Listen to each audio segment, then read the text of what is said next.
Greetings, brothers and sisters from St. Francis Xavier. Brian Lombardi here. I'd like to welcome you to our 2026 Lenten book study. And we will be doing one of my favorite books, The Practice of the Presence of God by Brother Lawrence. The Pope Leo actually recommended this book just recently. Someone asked him, do you have any good recommendations on a book for Lent? And Pope Leo said, this is one of his go-to books when he wants to get deeper in his relationship with God. So obviously, if it's good enough for the Pope, it's good enough for us. So the history behind it, Brother Lawrence is a Carmelite brother in around the mid-1600s, so around 330 years ago. He was a well-known theologian, but not the kind of theologian that you would expect. He was not a priest. He did not do a ton of theological writings. He used God in the simple form. And at the time, he was the person that cleaned the kitchen for a long time. And when he got too old for that, he was the person to fix the shoes for the priests and the monks. So, and yet over time, people started coming to him because he had all this wisdom of what God was doing and what God can do.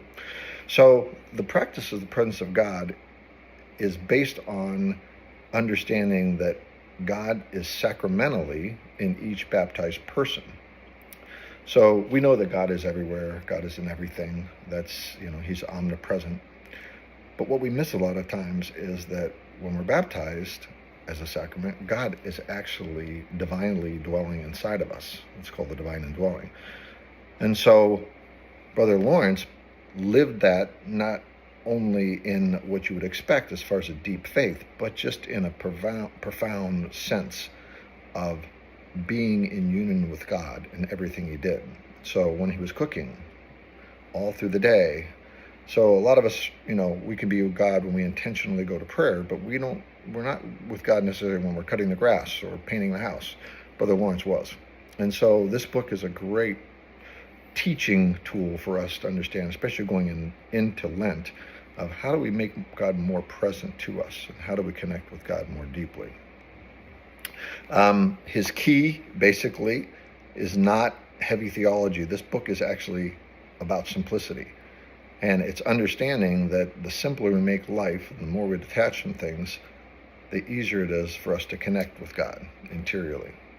So during this period of time of Lent, it's also a great time for us to fast, alms, give, and pray. These are things that are fundamental to our Catholic faith. They align very well with this book. So as we go through it, I'll try to give you a weekly video and see if we can walk our way through this together in a journey toward that end, toward further detachment and abandonment of ourselves as we approach Holy Week.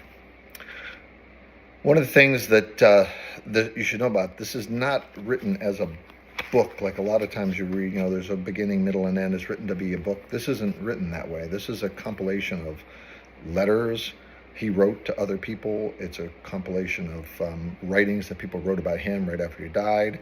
It's got a little bit of history in it. It does have some of his maxims, which are short writings that he made that they found, but they compiled it. So it's not going to read like a beginning and end book. And so we'll structure the book study so that we can use those different parts in the context for our development of the book. But just wanted you to know that this is a very different type of format than you might be used to.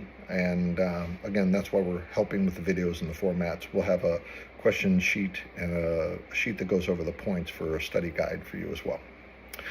The other thing about this particular book that we're using, it's an abridged version of the main book. So like, for instance, as a Carmelite book, I read the bigger, heavier book, which has a lot more content in it.